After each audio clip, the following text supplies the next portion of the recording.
بسم الله الرحمن الرحيم. الحمد لله رب العالمين، والصلاة والسلام على رسول الله الأمين وعلى آله وأصحابه أجمعين. أما بعد، والسلام عليكم ورحمة الله وبركاته. Donc, Inch'Allah subhanahu wa ta'ala, dans les suites de nos cours, plutôt de nos rappels Madarij al-Salikin, aujourd'hui, nous allons plutôt donner des conseils de façon globale, bi'idhnillah subhanahu wa ta'ala, qui n'est pas la suite, disons, logique du chapitre Manzilatul Huzn que nous avions commencé.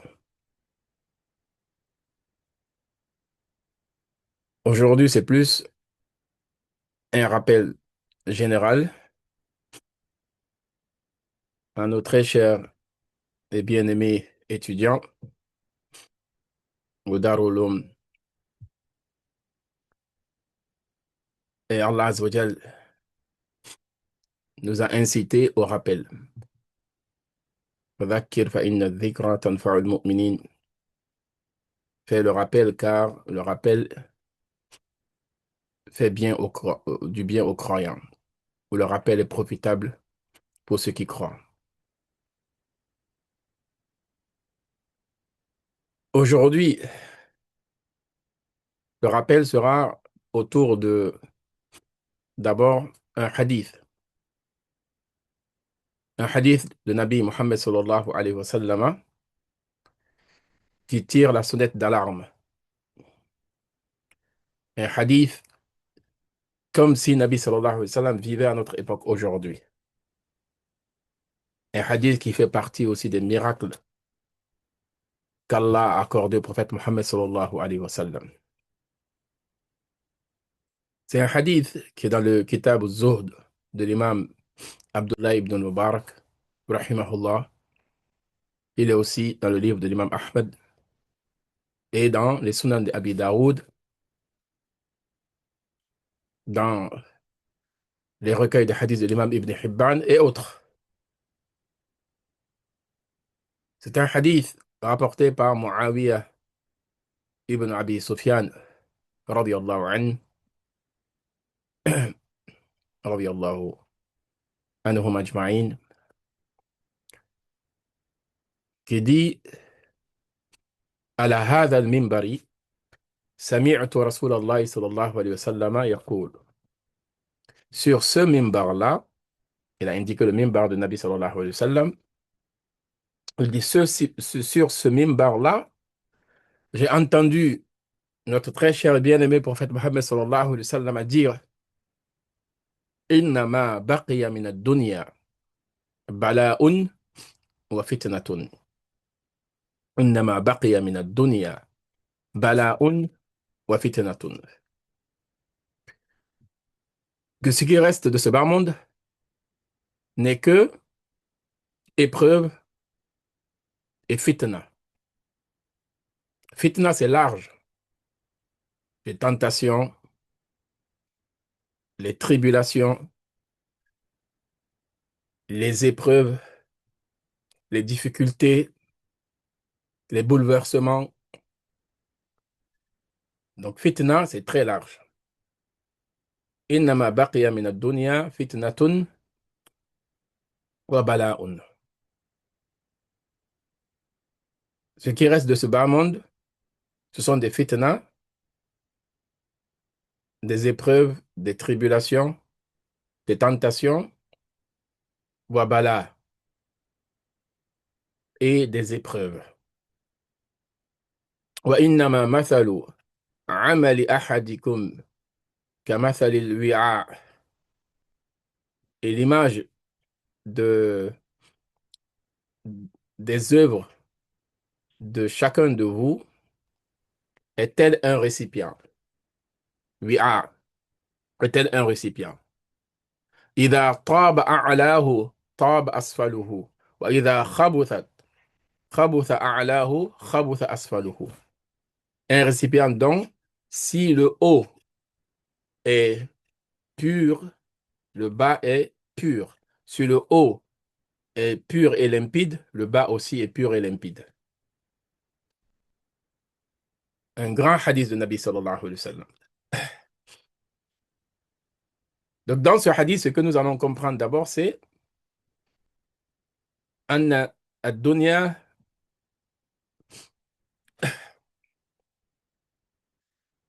دار الابتلاءات.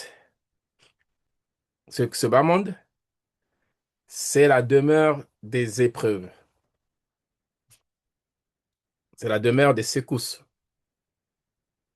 C'est la demeure où Allah Azza wa Jal nous met à l'épreuve. Chacun selon sa situation, selon son niveau. Ibtila'at wa mihan, test, épreuve, difficulté, etc. Donc, inna dunya mamlu'atun bil fitani wal bala. Ce bas monde est rempli de fitna, de tribulations, d'épreuves, de tentations, de bouleversements, de secousses.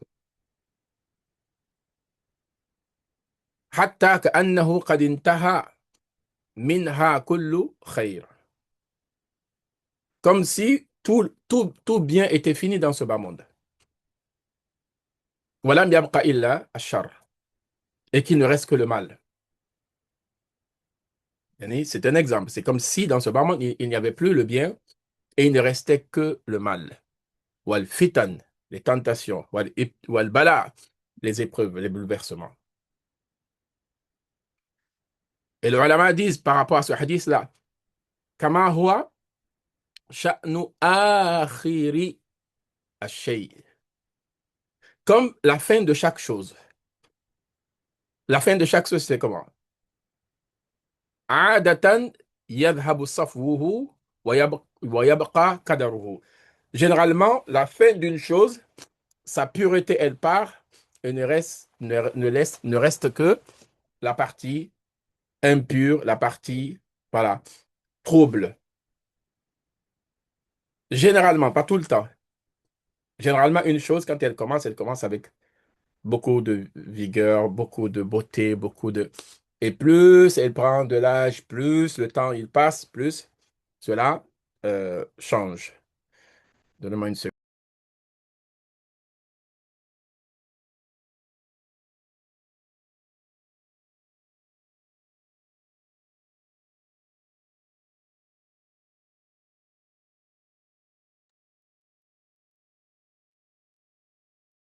Donc, je suis très enrhumé, subhanallah, pour faire le cours, c'est pas si facile que ça. Très. Donc,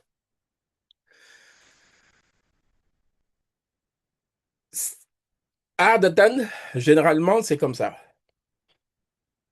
Vous prenez les plantes, les fleurs, hein.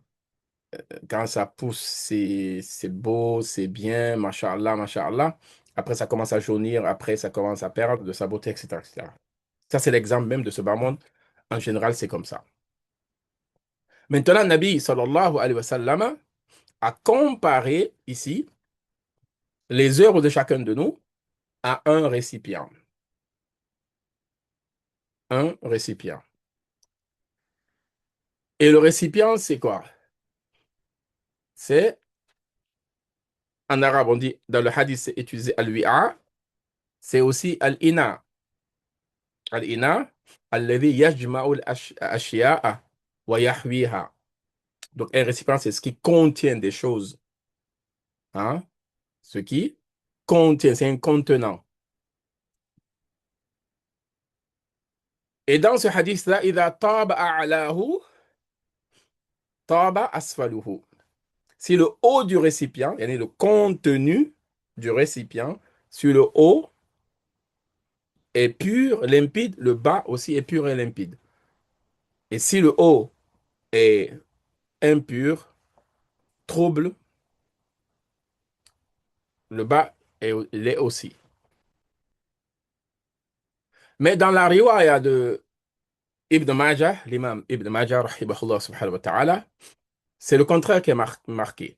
إذا طاب أسفله طاب أعلاه وإذا فسد أسفله فسد أعلاه. Yani, si le bas du récipient, le contenu qui est en bas du récipient, est limpide, le haut est limpide et pur. Si le bas est trouble, il n'est pas propre, le haut aussi est pareil. Donc, l'exemple des œuvres que chacun de nous faisons, c'est ce récipient-là, ce contenant avec son contenu. Donc, il y a le haut du contenu, le haut du contenant et le bas du contenant. Supposons que c'est de l'eau que vous mettez dans ce récipient-là. Donc, il y a le bas, le fond et il y a le haut. Donc, les savants disent, معناه إذا حسن البدء فيه بحسن النية حسن آخره بالتوفيق من الله.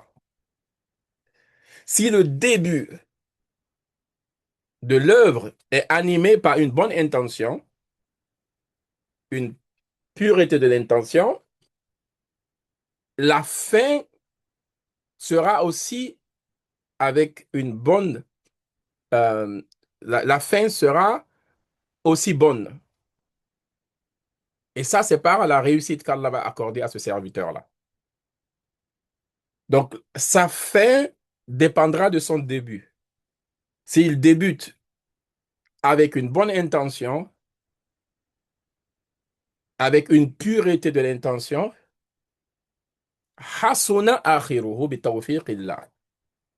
La fin aussi sera excellente par la réussite qu'Allah va lui accorder.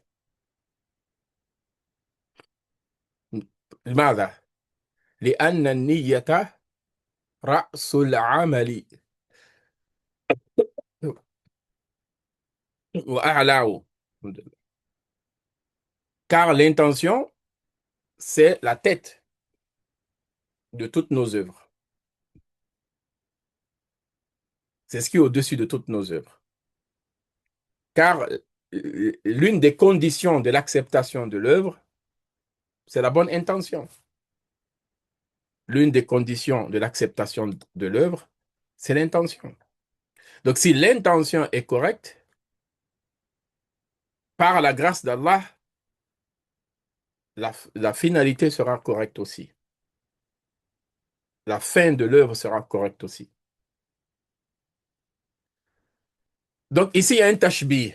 Ceux qui font le balara, hein, savent c'est quoi tashbih. Mushabbah, mushabbah bihi, adatu tashbih, etc. Wajhu shabah. Donc, ici, il y a un tashbih. Nabi sallallahu alayhi wa sallam a comparé, parce que tashbih, c'est la comparaison, a comparé nos œuvres à un récipient.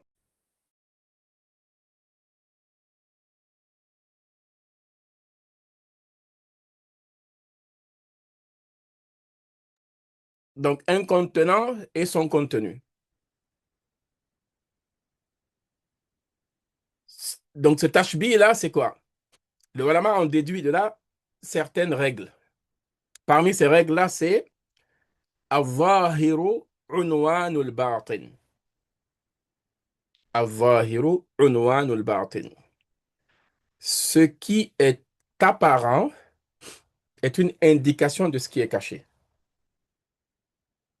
Ce qui est apparent est une indication de ce qui est caché. Donc, si la fin de l'œuvre est correcte, ça veut dire que le début l'a été. Si dans l'apparence, l'œuvre, elle est correcte, bien faite, c'est un signe aussi que l'intérieur est pareil. Al-zahiru unwanul batin. Une autre règle aussi, man tabat sariratuhu طابت علانيته. من طابت سريرته طابت علانيته. Celui dont son tréfonds est pur, ce qui va apparaître de lui sera aussi pur. من طابت سريرته طابت علانيته. Mais il y a une autre riwaya, c'est celle de l'imam Ibn Hibban, rahimahullah subhanahu wa ta'ala. C'est pour ça, dans la science du hadith, c'est toujours bien de, de voir les différentes versions, les différentes variantes du hadith pour avoir une meilleure compréhension. Et dans la version de l'imam Ibn Hibban, rahimahullah subhanahu wa ta'ala, il est marqué إنما الأعمال بخواتيمها كالوعاء إذا طاب أعلاه طاب أسفله وإذا فسد أعلاه فسد أسفله. Donc dans la riwaya de l'imam Ibn Hibban, rahimahullah subhanahu wa ta'ala, que que les œuvres sont en fonction de leur finalité, en fonction de la fin. Comment est-ce que tu termines? Cette partie-là même, elle est dans le Sahih al-Bukhari. إنما الأعمال بخواتيمها. Donc les œuvres, c'est selon leur finalité. Comment est-ce que tu finis ta vie? Dans l'obéissance d'Allah ou dans la désobéissance d'Allah, dans la pureté, dans la foi ou dans la négation, dans les péchés, etc., etc. إنما الأعمال بخواتيمها. Raison pour laquelle Allah dit dans le Coran, وَالْعَاقِبَةُ لِلْمُتَّقِينَ. La bonne fin appartient à ceux qui sont pieux. Donc, dans cette version-là, de l'imam Ibn Hibban, il y a une ishara, une indication, il a husn al-khatima. Wa akhir al-amali fi akhir al-umri. Husn al-khatima, la bonne fin, de sorte que la dernière œuvre sera celle qui va, la dernière œuvre en fin de vie, c'est celle qui va extampier toute la vie de la personne. Akhirul amali fi akhirul umr. Par exemple, il y a des gens qui ont terminé leur vie en train de prier dans le sujoud. Certains en train de lire le Coran ou le Karim. Certains en train de jeûner. Certains en train de faire le tawaf. D'autres en train de hein, être dans l'adoration d'Allah subhanahu wa ta'ala. Donc, akhirul amali fi akhiri al-umr. Donc ça, c'est un point. Ensuite, dans ce hadith-là, il y a beaucoup de leçons. Parmi ces leçons, c'est déjà un signe de la prophétie, un signe de la véracité du prophète sallallahu alayhi wa sallam. Quand il dit innama baqiya min ad-dunya bala'un wa fitnatun. Qu'il ne reste dans ce dunya que quoi? Des épreuves, des tentations, des tribulations. Et dans ce hadith-là aussi, on comprend que plus le monde va aller vers sa fin, plus le mal va prendre le dessus. Plus les bouleversements vont se multiplier, plus les, les, les pièges de Shaitan vont être abondants, etc., etc. Et aussi, le bien fondé d'avoir une bonne intention dans toute œuvre que nous faisons. Et surtout quand on est des tullab al-ilm.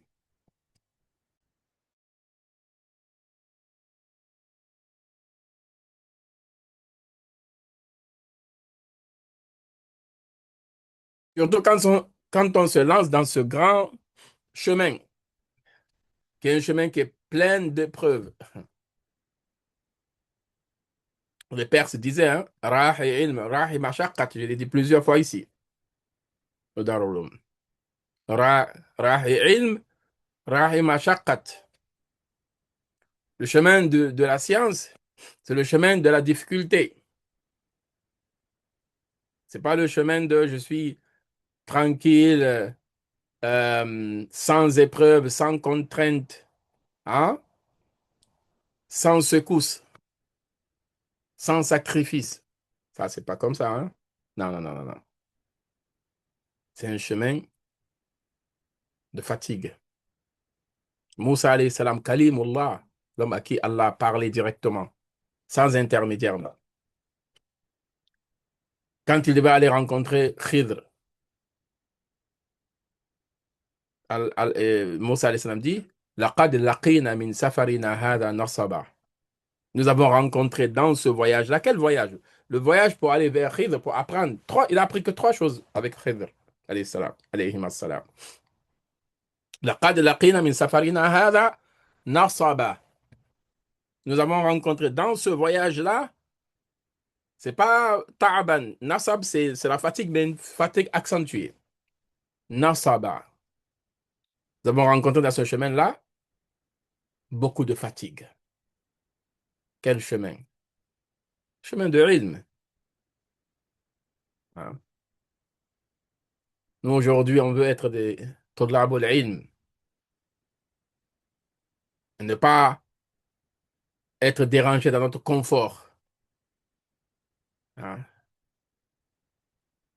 Ne pas avoir de contraintes. Ne pas être fatigué, contrarié. C'est pour ça Allah a choisi. Allah fait le tri hein, aussi. Tout le monde n'a pas été créé pour les grandes choses. Sinon, tout le monde serait des grandes personnes dans le ilm, des grandes personnes dans le dunya, des grandes personnes dans... Remarquez, les gens qui ont excellé dans différents domaines sont peu par rapport à la masse. Sont peu par rapport à la masse. Si vous comptez le nombre de docteurs qu'il y a dans le monde et le nombre de patients, vous voyez très bien que c'est pas... Il y a moins de docteurs que de patients. Le nombre de spécialistes dans tel ou tel domaine sont toujours moindres par rapport à la masse. Parce que pour atteindre cette excellence-là, il y a des sacrifices à faire. Il y a des contraintes à accepter. Il y a des difficultés.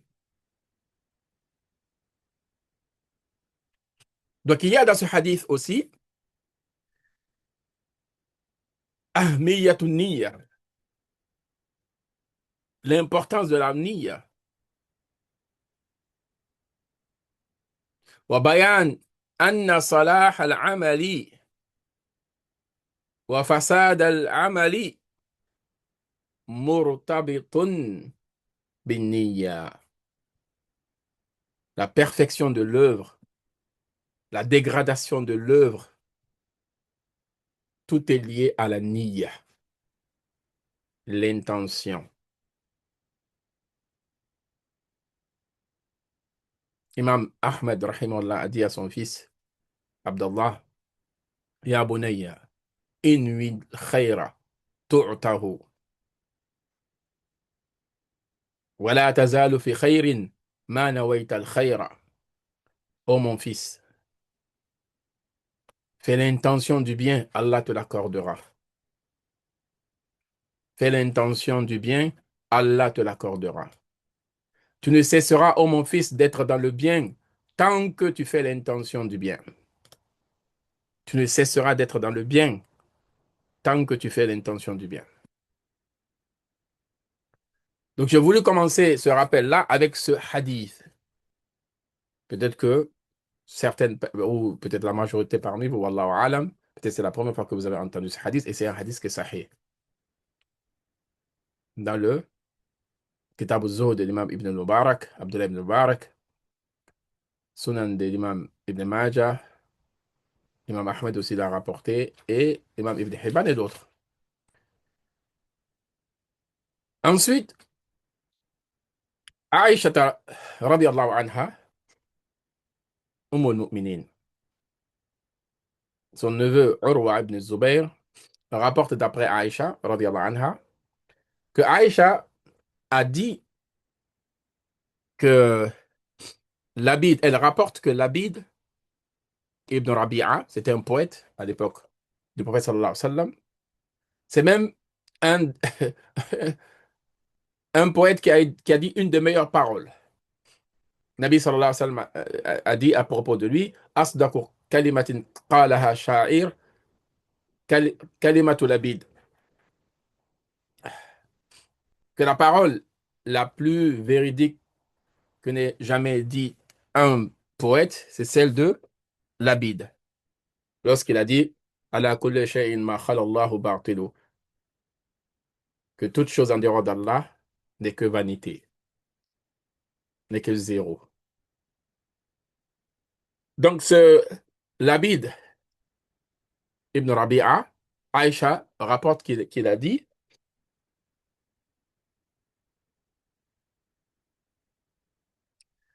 ذهب الذين يعاش في أكفانهم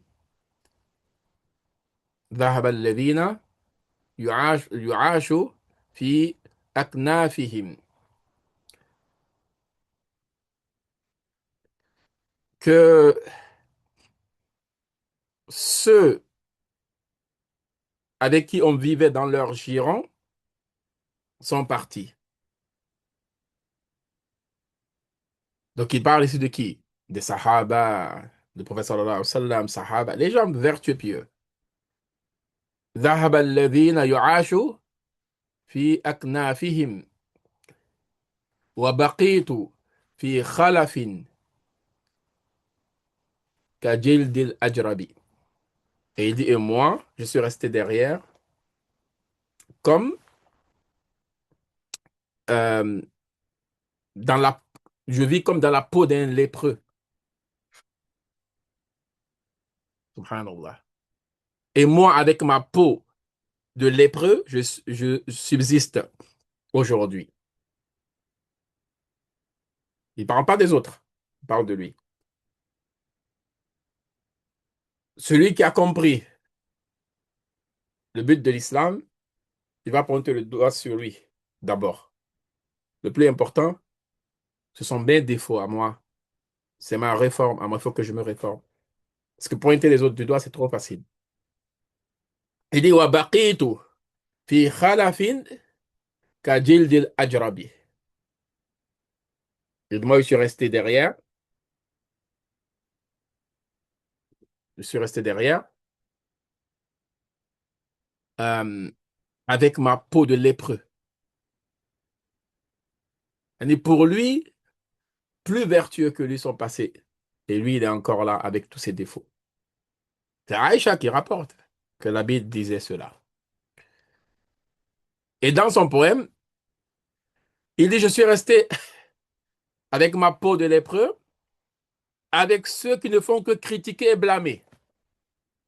Avec ceux qui ne font que critiquer et blâmer. Un homme qui a vécu à l'époque du prophète sallallahu alayhi wa sallam.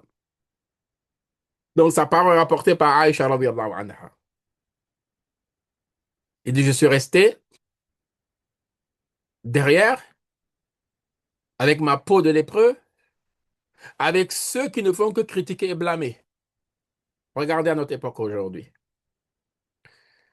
Et Aïcha radiyallahu anha a dit, lorsqu'elle a entendu ces paroles de la Bible, فَكَيْفَ لَوْ أَدْرَكَ لَبِيدٌ قَوْمًا نَحْنُ بَيْنَ ظَهْرَانَيْهِمْ. Elle dit, comment est-ce que dirait Labid s'il vivait avec ceux avec qui nous vivons aujourd'hui? Aïcha radiyallahu anha dit, si Labid vivait encore à notre époque, à son époque à elle, qu'est-ce que Labid aurait dit? Elle est tellement, les gens ont encore changé. Et Urwa ibn Zubayr dit pareil par rapport à Aïcha. Il dit si Aïcha était encore vivante à notre époque aujourd'hui, qu'est-ce qu'elle aurait dit des gens qui vivent avec nous? Et celui qui a rapporté de Urwa ibn Zubayr, c'est l'imam Ibn Shihab al-Zuhri. Imam Ibn Shihab al-Zuhri a dit que dirait aussi Abdullah ibn Zubayr, Urwa ibn Zubayr, s'il avait vécu à notre époque. Et celui qui a rapporté de l'imam al-Zuhri s'appelle Ma'mar.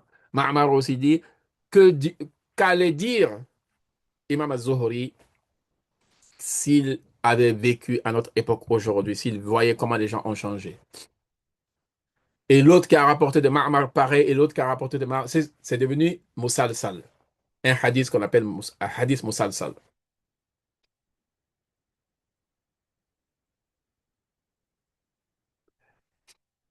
Donc, que toutes ces personnes vertueuses-là, qu'est-ce qu'elles auraient dit si elles ont vécu à notre époque, si elles ont vu aujourd'hui combien de fois nous avons changé, si elles ont vu aujourd'hui combien de fois nous avons changé. C'est pour ça la science de Din, elle est sacrée. Il n'y a pas de place pour le nafs. Celui qui veut réussir doit tordre le cou à son ego. Et c'est ainsi que Ahmed ibn Amir, un homme pieux et vertueux, disait A'da'ukum arba'atun. Vos ennemis sont quatre. Vos ennemis sont quatre. Surtout l'étudiant en sciences religieuses. Et il dit le premier, Ash-Shaytanu, le Satan. Et ça, le Coran a été clair. Inna ash-shaytana lakum aduwwun fattakhidhuhu aduwwa. Shaytan est votre ennemi. Prenez-le comme tel. Dans notre verset, aduwwun mubin. Innahu lakum aduwwun mubin. Que Satan est votre ennemi déclaré. C'est pas un ennemi caché, hein? Déclaré. Mubin. Et cet homme pieux disait, votre premier ennemi, c'est qui? Ash-shaytan. Il dit, silahuhu ash-shiba'u wa sijnuhu al-ju'u. Et Satan, son arme, c'est la satiété. Manger, manger, manger jusqu'à dépasser, outrepasser la mesure, quoi. Comme aujourd'hui.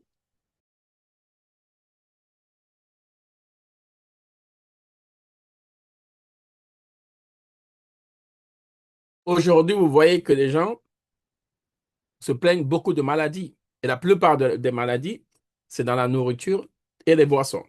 La malbouffe, par exemple. Aujourd'hui, vous avez beaucoup plus de restaurants de malbouffe qui ouvrent partout parce que c'est voilà, c'est comme ça. Les gens maintenant n'ont plus le temps hein, de cuisiner de façon, comment dirais-je, de façon correcte. Alhamdoulilah, hein, prendre le temps de faire de bons repas qui sont bons pour la santé. Non, aujourd'hui, c'est voilà, Uber. Alhamdoulilah. Excusez-moi, je vous ai dit que je suis hyper enrhumé aujourd'hui. Donc, c'est voilà, Uber, fast food, junk food, etc., etc. Et vous voyez que ça ne fait que se multiplier. Hein. C'est pas en train de diminuer. Au contraire, c'est en train de se multiplier. Hein. Bref. Donc, il dit, Shaitan, son arme, c'est quoi? La satiété. Ash-shiba. Maintenant, sa prison, c'est quoi? Al-jour, c'est la faim. Et comment? Par le jeûne. Voilà. Par le jeûne. Tu mets des freins à Shaitan. Ensuite, il y a le deuxième, Al-Hawa, la passion. Ton deuxième ennemi, c'est Al-Hawa. C'est ta passion. Wasilahuhu Al-Kalam. Et ta passion, son arme, c'est la parole. La parole, c'est l'arme de ta passion. Regarde aujourd'hui sur Internet. Regarde dans les réseaux sociaux. Tout le monde, façon d'exagérer, hein, veut être connu. Tout le monde veut parler. Tout le monde veut faire du contenu. Tout le monde veut. Même dans le dîn, les hommes, les femmes, ceux qui connaissent un peu, ceux qui connaissent absolument rien, ceux qui maîtrisent quelque chose dans le dîn, ceux qui ne maîtrisent rien. Il suffit d'avoir une bonne caméra, un bon micro, khalas. Moi aussi, je me lance. Je me lance, je me lance. Donc la parole, c'est une des armes de ta passion. Combien de fois la parole a brisé des vies, a brisé des couples, a brisé des familles, a brisé. Ah. Donc il faut faire attention. Et il dit, Wasijnuhu as-samt, la prison de ta passion, qui est ton ennemi, c'est le silence. Al-Hafiz ibn Abi Dunya, il a un livre que je trouve magnifique, Kitab samt, le livre du silence. Il est même traduit en français. Kitab samt, le livre du silence. Faut pas réagir à tout. Les gens, ils sont comme ça. Il faut réagir à tout. Il faut parler dans tout. Il faut donner son avis dans tout. Il y a des moments, il faut savoir prendre sur soi. Il faut savoir patienter. Il faut savoir écouter et ne pas parler.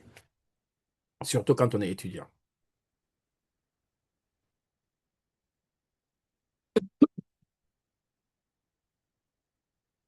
Et le troisième, il dit ad-dunya. Ton troisième ennemi, c'est ad-dunya. Wa silahuha liqa'ul khalq. Et l'arme de dunya, c'est trop rencontrer les gens. Tout le temps avec les gens. Tout le temps avec les gens. Tout le temps avec les gens. Il faut choisir déjà les bonnes personnes avec qui tu passes du temps, les personnes qui te font profiter et à qui tu apportes un profit. Mais les personnes qui te tirent vers le bas, les personnes qui sont un frein à ta construction spirituelle ou dans le ilm, dans la connaissance, la recherche du savoir, perds pas ton temps. Et il dit Wasijnoha al-Khalwa. Et sa prison à ce bas monde-là, c'est d'aimer l'isolement. Il n'est pas se détacher complètement des gens, ne plus côtoyer les gens, non. Mais si tu veux bien réviser, tu veux bien apprendre tes cours, si tu es tout le temps avec les gens, tu es tout le temps avec les gens, tu es tout le temps dehors, tu es tout le temps en train de sortir, tu es tout le temps, voilà, tu ne prends pas le temps pour toi-même. Et quelqu'un qui est avec ses livres, il n'est jamais seul. Hein. Un homme pieux, on lui disait, mais tu es tout le temps à la maison. Il a dit, mais je ne suis pas seul. Je suis, entre parenthèses, avec le prophète sallallahu alayhi wa sallam et les compagnons. Il dit, parce que je suis avec les hadiths. À chaque fois que je lis, قال رسول الله صلى الله عليه وسلم خرج رسول الله صلى الله عليه وسلم جلس رسول الله صلى الله عليه وسلم قالت الصحابة كذا وكذا. Mais je ne suis pas seul, moi. Je ne suis pas seul. Je ne m'ennuie pas. Aujourd'hui, les gens s'ennuient. Il leur faut un téléphone. Vous leur enlevez le téléphone, c'est fini.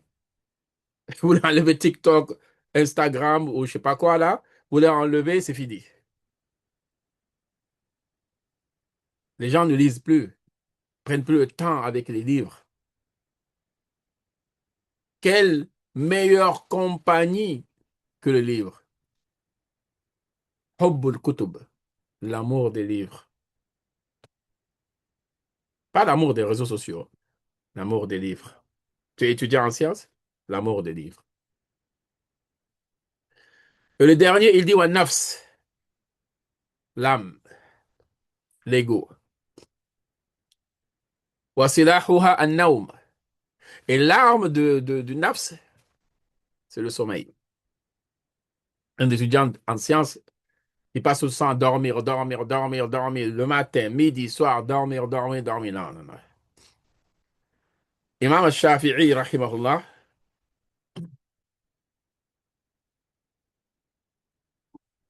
disait dans un de ses poèmes à un homme qui s'est pris pour l'adversaire de Imam al-Shafi'i, qui a jalousé Imam al-Shafi'i.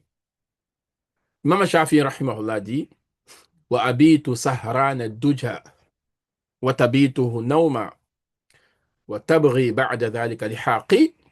Il dit, moi, je passe mes nuits à veiller. Toi, tu passes tes nuits à dormir et tu veux atteindre mon niveau. Tu veux être au même niveau. C'est pas possible. Tu veux réussir dans talab al-ilm. Tu dors jusqu'à Fajr. Prends pas le temps dans la nuit, m'asseoir avec mes livres. Attends, je vais essayer de réviser. Où c'est calme. La nuit, c'est calme, tranquille. Pas de bruit autour de moi. J'ouvre mes livres, je révise, je lis, j'apprends. À l'aube, le cerveau, il est frais. Donc, il est beaucoup plus d'aptitude pour apprendre, surtout pour mémoriser. Mais non, tu passes des heures et des heures dans les réseaux sociaux, des heures et des heures dans des choses futiles.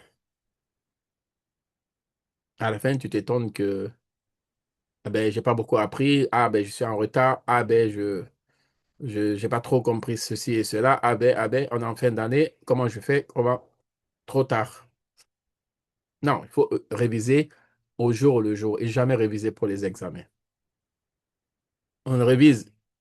Bon, pour les examens, c'est normal qu'on révise. Mais si nos révisions sont focalisées que pour les examens, après les examens, on oublie tout. C'est ce que je disais aux élèves de la cinquième année hier. Après les examens, tu oublies. Parce que tu t'es conditionné à réviser que pour les examens, avoir des bonnes notes. Donc, une fois que l'examen est fini, khalas. Un mois après, on te pose les mêmes questions, même pas une semaine après, on te pose les mêmes questions. Alhamdulillah, tu ne connais plus la réponse, hein. Tu as fait du par cœur, par cœur, par cœur sans même comprendre, parce que tu voulais avoir de bonnes notes. Et tu les as eues. Mais à la fin, tu as tout oublié. Pour réviser au jour le jour, qu'il y ait des examens ou pas. Ne passe pas à la leçon B si tu n'as pas assimilé à la leçon A. Ne passe pas à la leçon C si tu n'as pas assimilé à la leçon A et B. Et ainsi de suite. Même s'il faut aller lentement, doucement, c'est pas grave. Même s'il faut allonger le nombre d'années, c'est pas grave. Le plus important, c'est que tu comprennes. Le plus important, c'est que tu aies des acquis. Le plus important, c'est que tu comprennes et que tu aies des acquis. Mais si tu ne comprends pas, tu n'as pas d'acquis, tu es dans, comment dirais-je, dans l'instantané. Voilà. Tu veux les choses rapidement, rapidement, rapidement, rapidement. Comme la société aujourd'hui est un peu ubérisée, là, c'est comme ça. Tu veux les choses rapidement? Non. Prends le temps, apprends au jour le jour. Depuis le premier jour, hein, pas attendre un mois après. Depuis le premier jour, depuis la première leçon du premier livre, de la première matière, et ne dis jamais que telle chose je connais. Déjà, donc ça sert à rien que je révise. Par exemple, al-mubtada wal khabar, tu l'as fait en première année, tu vas le faire en deuxième année, tu vas le faire en troisième année, tu vas le faire en quatrième, tu vas le faire en cinquième année. Tu dis, ah non, non, moi j'ai déjà fait Ajurumi, j'ai vu Mubtada Khabar. C'est quoi, khalas?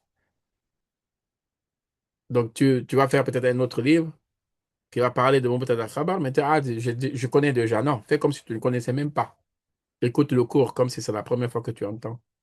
Que tu n'as jamais entendu parler même de Mubtada Khabar. Et c'est ainsi que tu vas renforcer tes acquis. Ne te repose jamais sur ce que tu as déjà lu ou sur ce que tu es, tu- que tu te dis déjà maîtriser. C'est pas comme ça, le ilm. Il y a des choses, il faut faire comme si tu ne les connaissais même pas. Quand le professeur t'explique afin de mieux comprendre.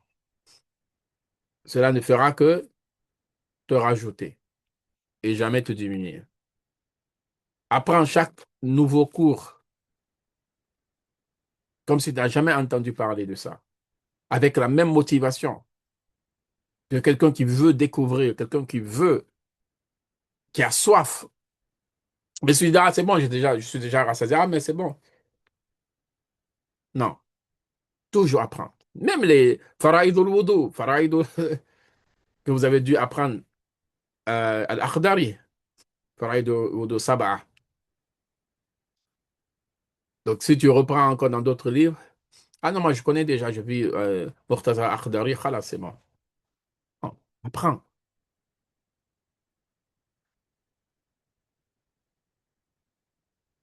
Et pour terminer avec un conseil général, le but de tout cet apprentissage, déjà, c'est de devenir des meilleures personnes, de meilleurs musulmans, pas seulement pour accumuler des connaissances, mais pour parfaire sa réforme personnelle. Ah, ça sert à quoi de connaître beaucoup de choses et avoir un mauvais comportement et être vide spirituellement? C'est ce qui envoie plein de n'importe quoi dans les réseaux sociaux. Tout le monde parle de dîne, tout le monde parle de dîne, tout le monde... Polémique par-ci, polémique par-là. Euh, Tellement certains, ils sont déçus, certains même quittent l'islam, d'autres vont dans les groupes extrêmes, etc., etc. Parce que c'est n'importe quoi. Ça devient n'importe quoi. Les gens même ont du mal à trier le bien du mal, la vérité du mensonge, tellement il y a tout et n'importe quoi. Quand tu apprends avec la bonne méthode, plus tu apprends, plus tu te réformes, plus tu t'améliores, plus ta relation avec Allah, elle devient forte. Ton nafs se rapetit et tu grandis spirituellement. Tu gravis les échelons.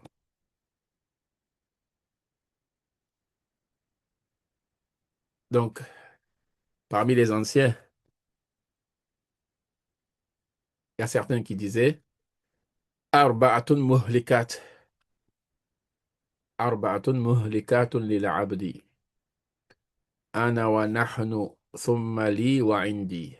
Voici les quatre choses avec lesquelles je vais terminer, qui sont pour l'adorateur une source de perdition.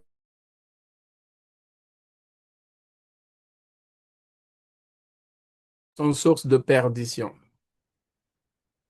Premièrement, Ana, moi. Vous voyez? Moi, là, il y a beaucoup sur les réseaux sociaux maintenant.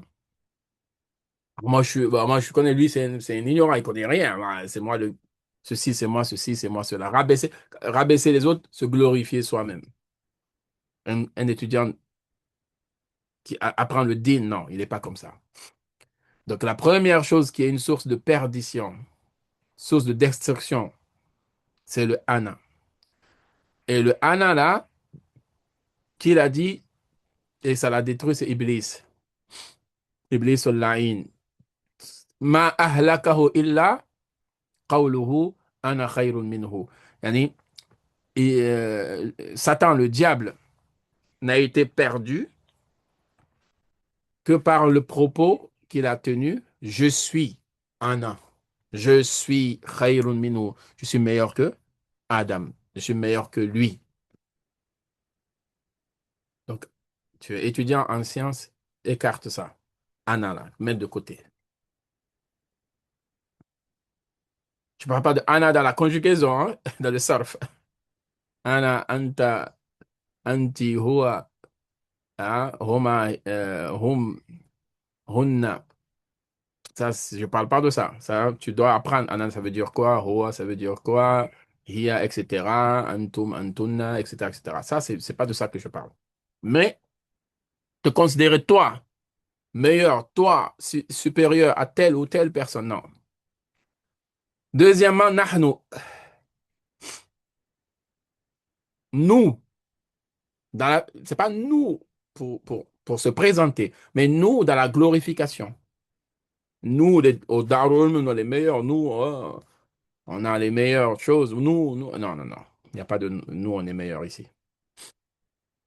Nahnu, notre groupe, notre mosquée, notre association, nous, on est les meilleurs. Nous, on a ceci, nous, on a cela. Non, non, non. Et le nous, qui a été une cause aussi de d'avoir perdu, c'est le peuple de Balqis, la reine de Saba. Ils ont dit Nahnu ulu quwwatin.